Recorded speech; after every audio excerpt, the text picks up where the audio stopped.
Welcome back to the Alcohol Tipping Point podcast. I am your host, Deb Maisner. I am a registered nurse, health coach, and alcohol free badass. Half butt.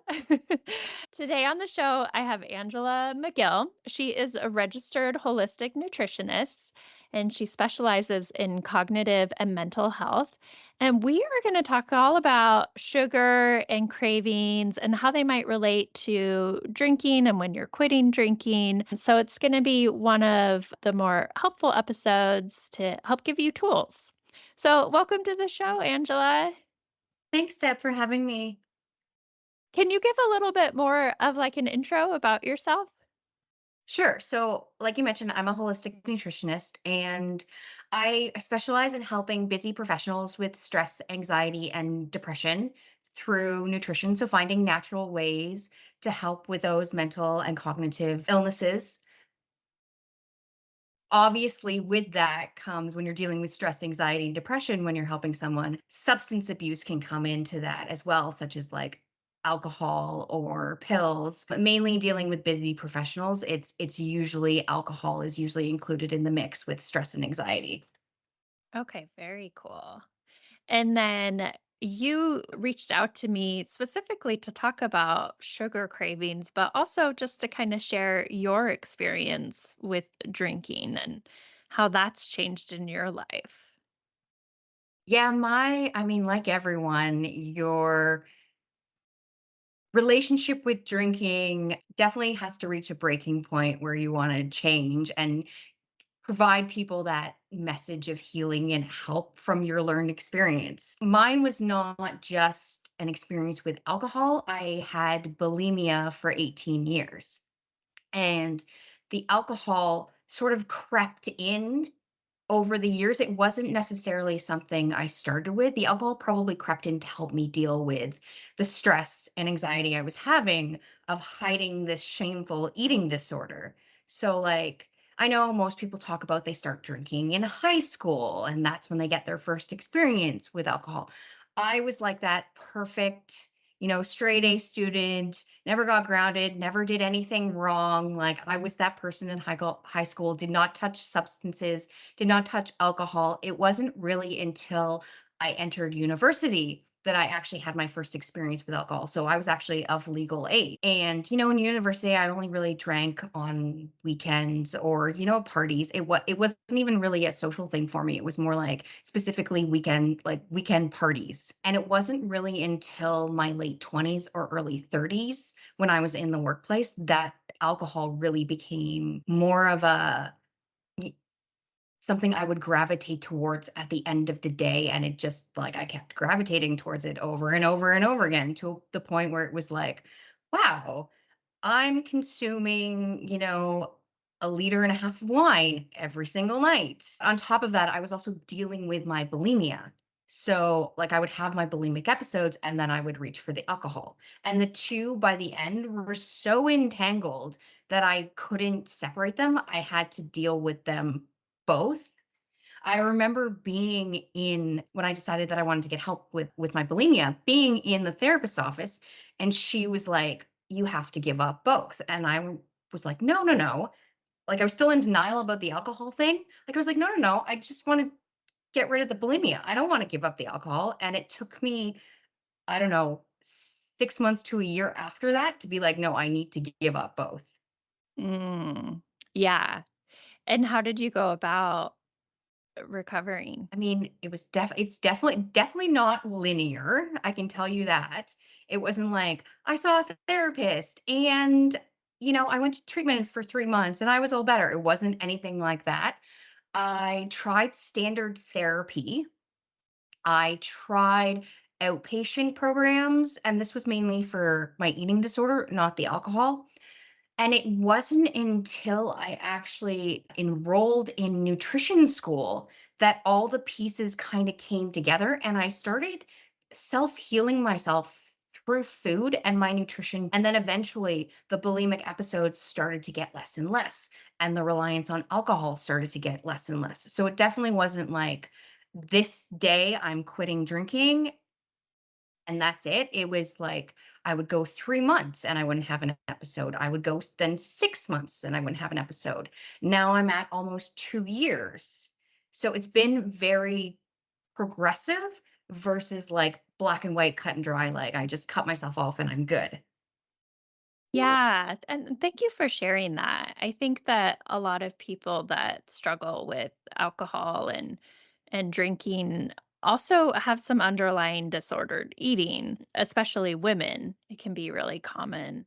That I struggled with some episodes of bulimia and anorexia and really nothing that was like clinically diagnosed, but I guess neither was my drinking. And so just when you're focusing on healing yourself and having other coping mechanisms and taking care of your health, then you find like these unhealthy patterns of eating, this unhealthy way that we're drinking just doesn't fit into the new value you have of taking care of your health. Yeah, it really became almost like self-love for me, like the nutrition and giving up alcohol became like a way of like paying homage to myself and really respecting myself and my body and really taking the time to give myself the love that I deserve and everyone deserves to give themselves. Yeah. Yeah, I've heard people say, like, giving up drinking, that's the kindest thing you can do for yourself. It really is. I mean, myself, I obviously overcame the bulimia with the drinking, so it was like I kinda like tagged out double time. But it was definitely the kindest thing, and because I did a kind thing for myself, like, my universe expanded as well. So now I'm able to take all of that lived experience and wrap it up into nutrition and helping people who might not, uh, have success dealing with stress and anxiety through traditional therapy or pharmaceuticals, right? Those options might not work for them. Nutrition might be a way to go, or different other holistic practices. It's just opening up that those doors just to educate people that hey, you've got different options. It's not this or that. Yeah, yeah, we were talking before we recorded, like, isn't it great that we have so many options? There's so many tools out there to change your drinking or change your other habits. So today we wanted to focus on sugar cravings. And so I wanted to ask you, why do we get sugar cravings when we quit drinking? To answer that question, I wanted to talk about some of the similarities between sugar and alcohol's effect on your body. So hopefully that will kind of give you the correlation between why we get the sugar cravings when we give up alcohol. So most alcoholics are hypoglycemic. Right? So sometimes we'll reach for alcohol when our blood sugar is low. And obviously, the alcohol will increase our blood sugar. Obviously, sugar we know also increases the blood sugar. So you can see that similarity. Alcohol depletes key nutrients in the body, such as omega-3, B1, and magnesium. Sugar has similar effects where it depletes key nutrients, zinc, magnesium, and B vitamin. Both affect our digestive system. So, alcohol impairs your ability to absorb nutrients in the digestive system, and sugar feeds bad bacteria in our digestive system, which leads to imbalances. So you can see where I'm making the correlation between how the two kind of affect the body. But most similarly, and why we lean on sugar when we quit drinking is probably because sugar, like alcohol, disrupts your natural serotonin and dopamine productions.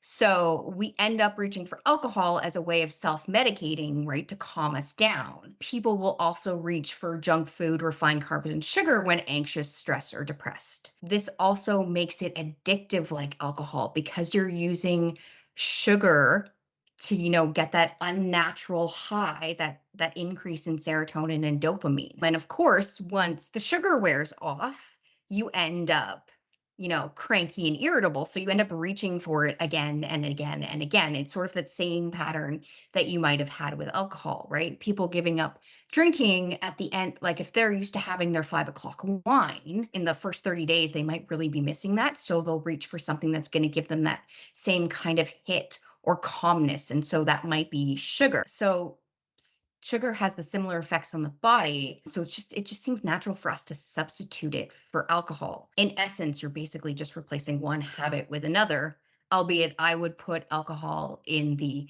worst category because it causes immediate threat to your health, whereas sugar consumption is more of a slow burn or deterioration of your health. Yeah, it's so interesting because before I quit drinking, I did not have a sweet tooth. Like I was like a chips and dip kind of girl.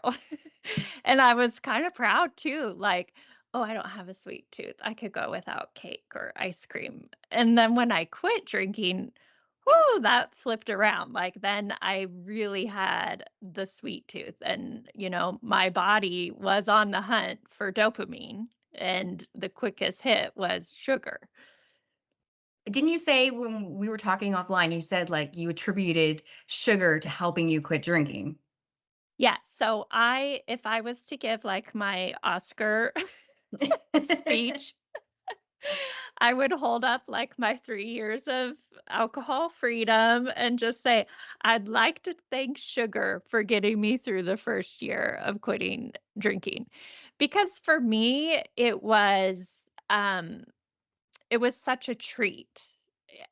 Because when I removed alcohol, I didn't wanna feel deprived, right? I it's and you can feel deprived, and, I mean, your brain is definitely feeling deprived because you're not having that artificial hit of dopamine anymore, and so, for me, yeah, I wasn't gonna drink at night, but wow, now I could have the dessert, I could have the donut, I could have ice cream, I could have some candy, also because I was saving calories because I wasn't drinking anymore. And I do tell my people like, I don't demonize sugar. I tell my people, like, treat yourself.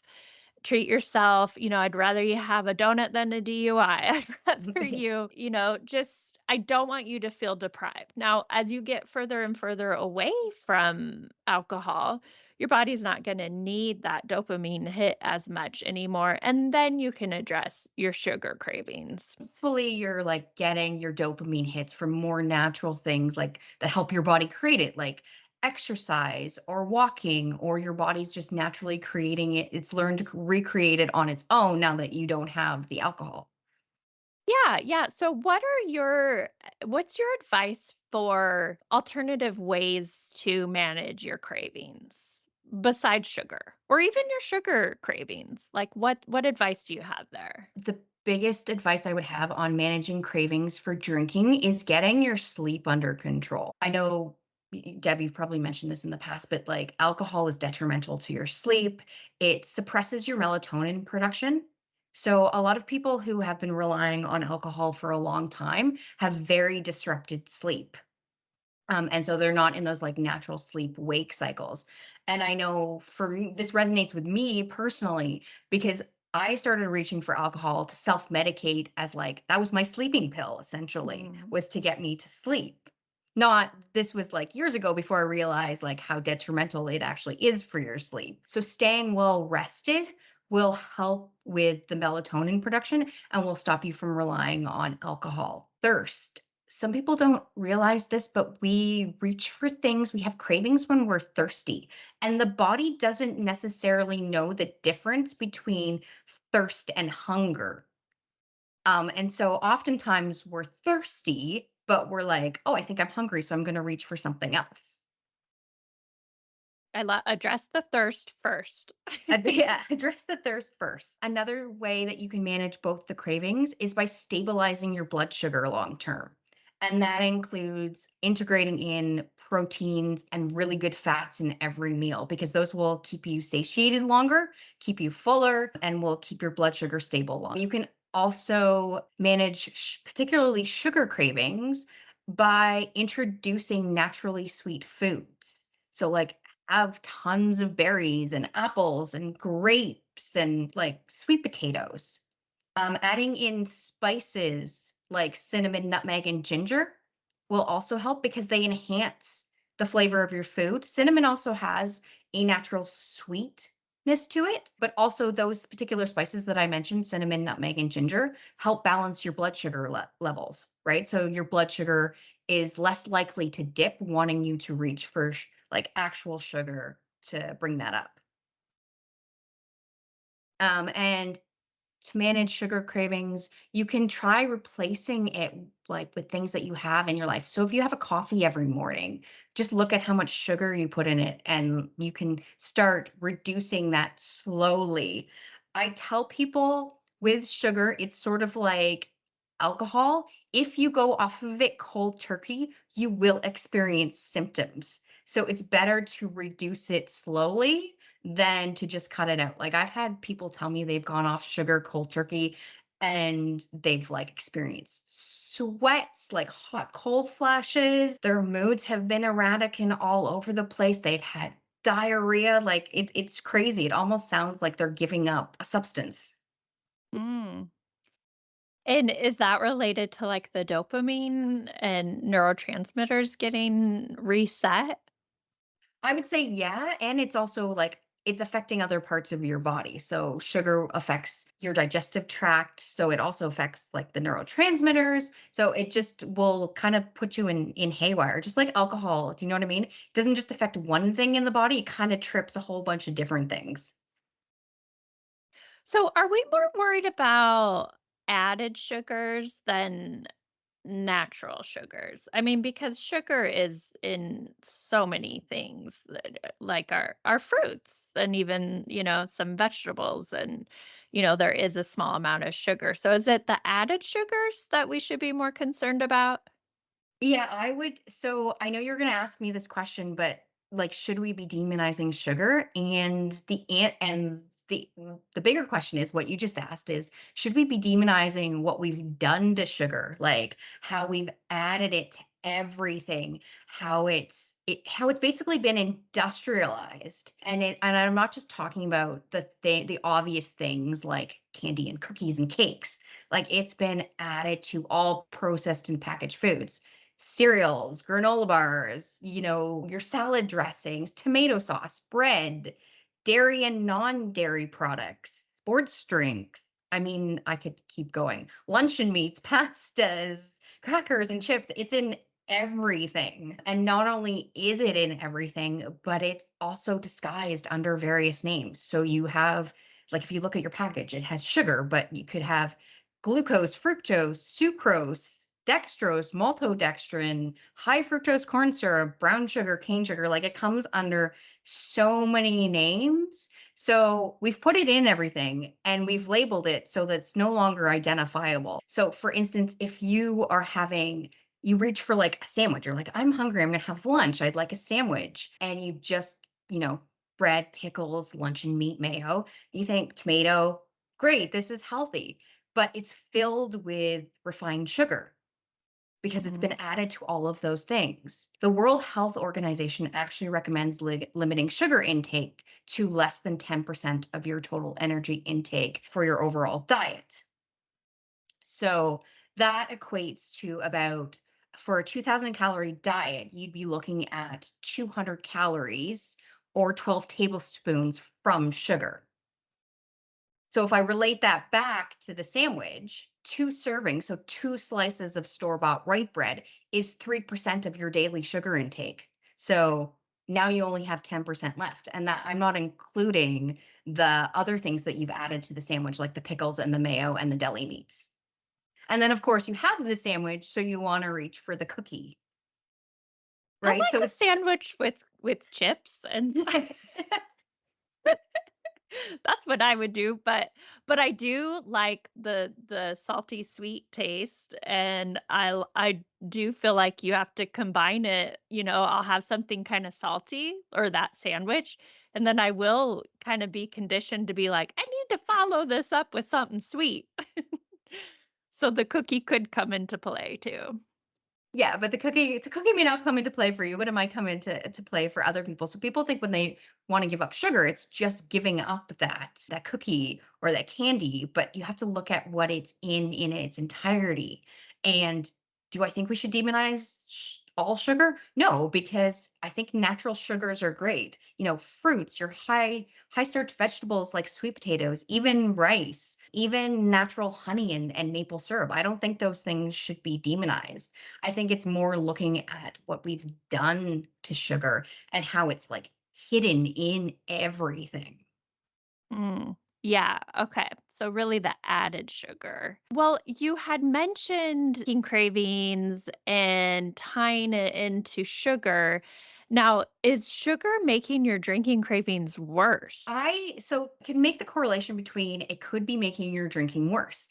So sugar, like alcohol, depletes your serotonin and dopamine levels, right? So short term, it sounds great. You're replacing alcohol with sugar, but long term, replacing alcohol with sugar still keeps you dependent on an artificial substance to regulate your mood, right? So it's kind of a slippery slope, which could go straight back into alcohol. I see what you're saying. So Yeah. you're saying more like if you're like, okay, if you've associated alcohol with being your treat at night, and then you replace that with ice cream, and then you haven't really dealt with what do you really need at night? Like maybe you instead of needing dopamine out of like sugar or alcohol, maybe you need rest or some self-care time or a bath or a walk. Like you haven't addressed the bigger core needs.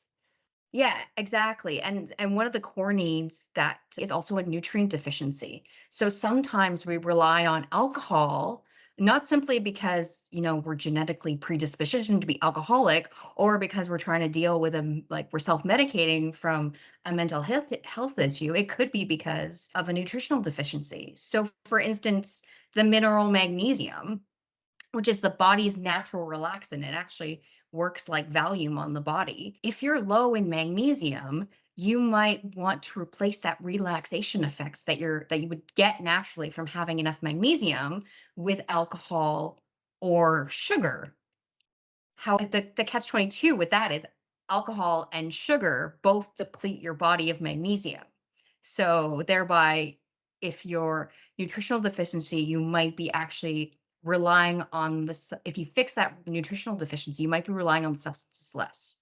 Mm. So what are some of the other ones? So magnesium, would you recommend like taking supplements or I guess now we're going down this path, like, what's the best way to eat for recovery if you are depleted in a lot of the minerals or whatnot? The best one that I can recommend straight out of the gate, because I am a holistic nutritionist, but I'm not everyone's holistic nutritionist. So, like the supplements, obviously, that I recommend are tailored towards my client's specific needs. So, take what I'm saying with sort of a grain of salt and do your own research and talk to your own healthcare provider. But magnesium is one that I would recommend for anyone who's getting off alcohol or sugar because both deplete your magnesium levels. Magnesium is also incredibly depleted in our soil, so it's harder to get from food right now. So that would definitely be one that I would recommend.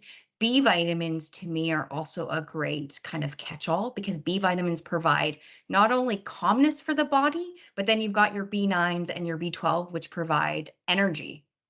So taking a well-rounded complex would be a highly recommended for me. Yeah. Omega-3s would also be another good one because alcohol depletes omega-3s. Omega-3 is like magnesium. I know we associate it with heart health, which it does do, but it's also great for cognitive health. It's also great for relaxation and it helps with anti-inflammatory. So omega-3s is just a well-rounded supplement all around. Okay. And those are like you could go to Walmart today and get some magnesium, vitamin B complex, and omega-3 Yeah. if I you wanted to do supplement. if you wanted to supplement, I always say food first. 'Cause Okay. supplemental is like they're meant to be in addition to, they're supplements, not the be all and end all. So what kinds of foods would you recommend if you're eating for recovery? The best thing I can recommend is 3 to 4 ounces of protein at every single meal. Protein can be depleted with alcohol consumption, but protein is also vital for rebuilding those neurotransmitters. So protein breaks down into our amino acids, and then those amino acids rebuild and reconfigure themselves into the neurotransmitters. So if you have enough adequate protein, your body is going to build those neurotransmitters naturally. Are there some proteins that are better than others? Or if you're, like, vegan, what would you recommend? I will always defer to animal proteins first, only because they're complete proteins, meaning they contain all 22 amino acids. That is not saying that you can't get protein from vegetarian sources. So, lentils, beans, rice, other grains, nuts, and seeds, they all have protein as well. They're just not complete protein. So, if you're a vegetarian or a vegan, you want to combine them together to get a complete protein. So, like combining nuts and seeds with rice. The Mexicans do it really well. Like, you've got your beans with your rice, like, that is a complete protein. Is tofu a complete protein? Tofu, soy and quinoa are one of the vegetarian sources that are complete protein. Oh, Other ways to eat for your recovery, and I think I mentioned this already, was the omega-3, but you can get that in supplement form, or you can get that from fish, chia seeds, flax seeds, or walnuts. And the reason omega-3s are so important is because, if you know how I said protein creates the neurotransmitter, omega-3 actually keeps them safe. So, a little bit of science, omega-3 is an MNAO inhibitor, meaning it slows down those MNAO enzymes that destroy neurotransmitters like serotonin and dopamine. So, it's almost like a protective layer. It kind of protects them in a little bubble.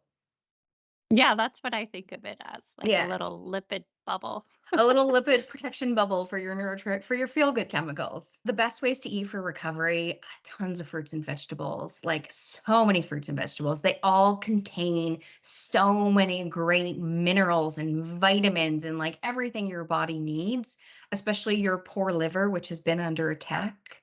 Like, liver supporting foods are great, and those would be bitter greens and beets, but an array, like a rainbow of vegetables and fruits, like every color under the sun, anything you can imagine. Other foods that are great to eat for recovery are anything that really helps the digestive system, because alcohol inhibits and impairs digestion. So we want to rebuild back that digestive system. Two types of food groups that are great to add are probiotics. So you're looking at yogurt or kimchi or sauerkraut. There's also prebiotics, which you can add, which come in the form of onions, garlics, asparagus, bananas. So again, those fruits and vegetables.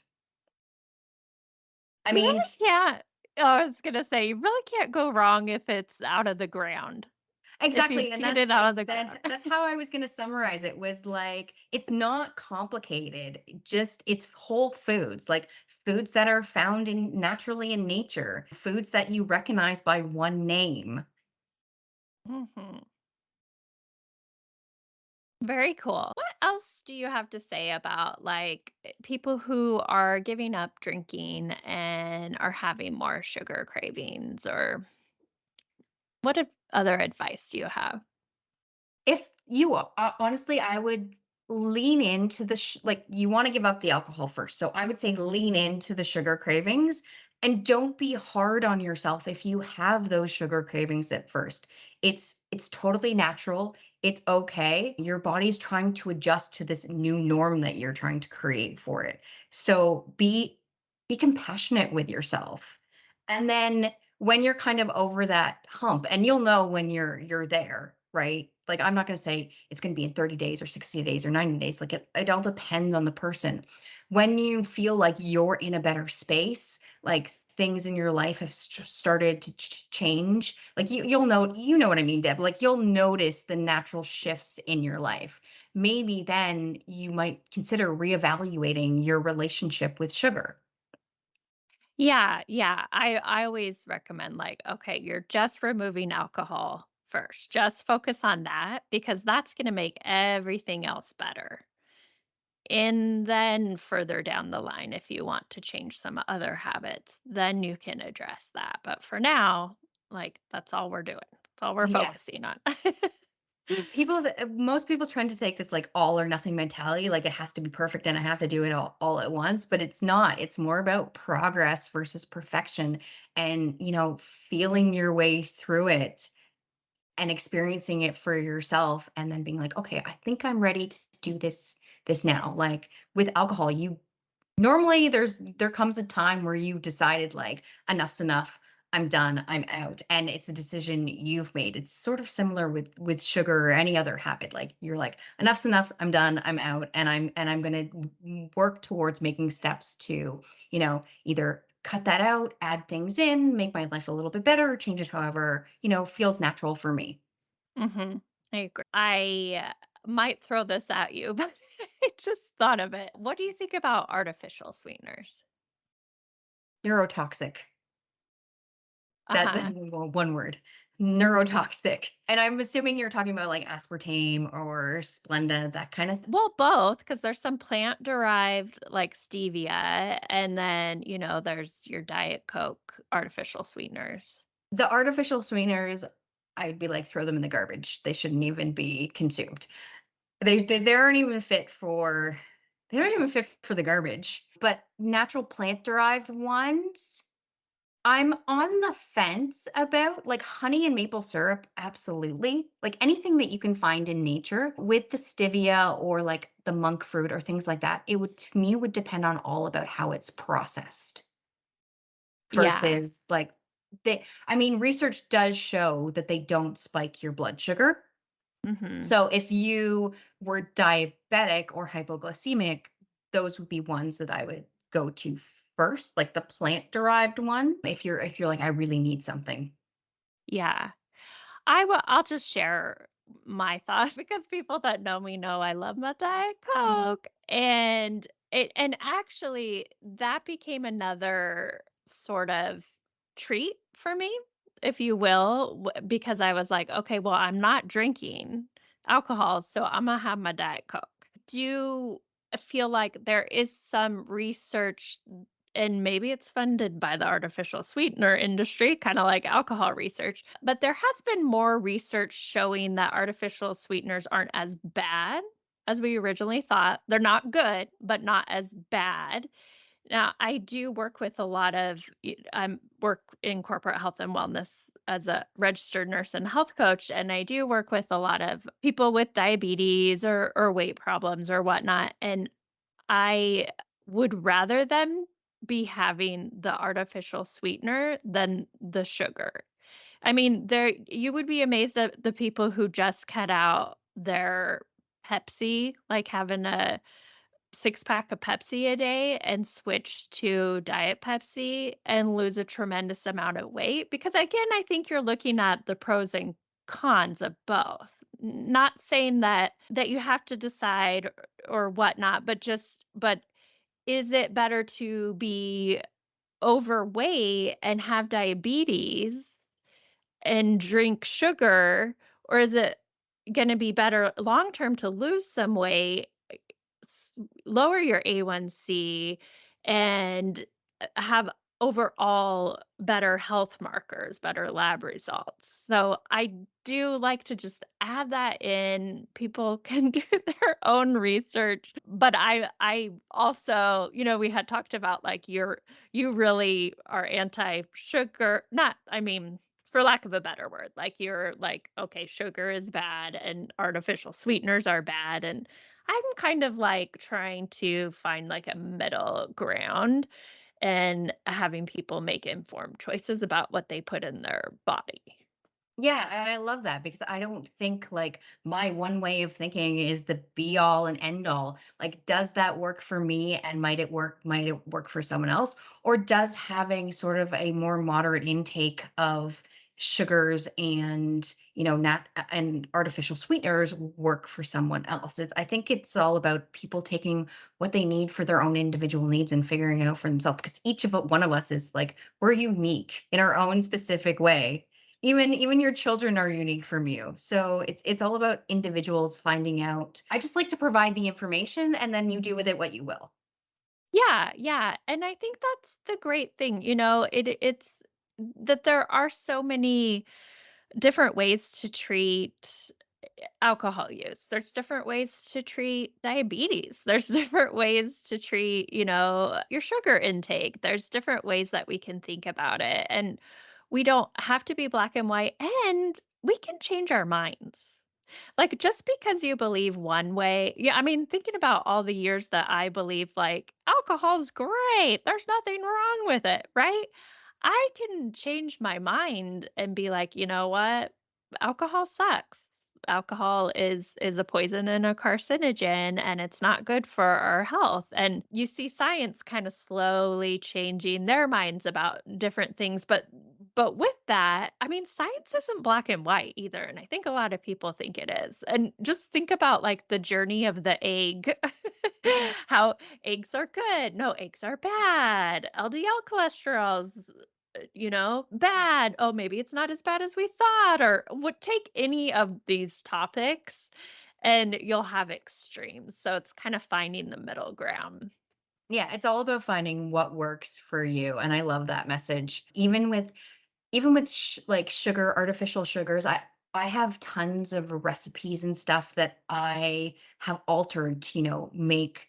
I have brownies that don't have any sugar in them, or banana bread that doesn't have any sugar. So there's ways of changing up those standard treats or things that we look for that have sugar to make that are palatable, still taste good, but are nutrient dense at the same time. Yeah, it just made me think of like things are kind of on a spectrum like bad, or not necessarily bad, but like good, better, best. Yes. So on that good, better, best would be not to have added sugars or artificial sweeteners, right? That would be Yeah. best. But what are some things you can do that might be in the better range, right? So like you said, like maybe you can cut down your sugar habit by not having added candy or whatever. Or maybe for you, if you're drinking just straight up Coke or Pepsi, maybe it's better for you to go to Diet Coke or Diet Pepsi.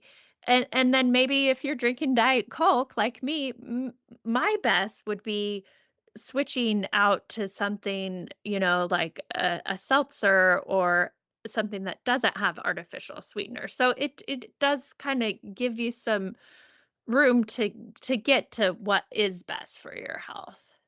Yeah, I mean, switching out the Diet Coke, it doesn't have to be something that tastes plain like seltzer. It could be a kombucha. Yeah. So Yeah. that has flavor to it. So at least you're still getting some flavor. Yeah, yeah. I think it's good to point that out, just for everything that we do. I think even when you're changing your drinking, like, you don't have to go, to AA, you don't have to be completely abstinent. Maybe your goal is to reduce your drinking, and that's okay. But knowing that, like, what is best for your body and your health is no alcohol, but what's better for you is reducing your alcohol, and what does that look like? And, I mean, we could play around with this good, better, best. We can play around with it with any topic, I think. I mean, we're talking about alcohol or sugar, but we could play around with Yeah. anything. Yeah. Yeah. Maybe it's just even understanding for yourself what your relationship is with sugar or to alcohol.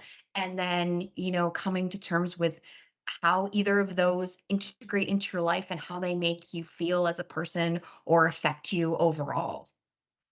Yeah, and I think you could do the same thing with sugar that you did with alcohol. So say you are sober and you've been sober for years now or whatever. You feel solid in your alcohol freedom. You can do another experiment like you did when you first quit drinking. You can do it with sugar and be like, "Okay, I'm going to do a 30-day no added sugar challenge." And just try that. And like you said, like, are you digesting better? Or do you have more energy? Are you sleeping better? Are you having less cravings, less headaches? Like, be curious about that. Yeah, and just be compassionate with wherever those experiences take you. Always compassion. Yeah, love it.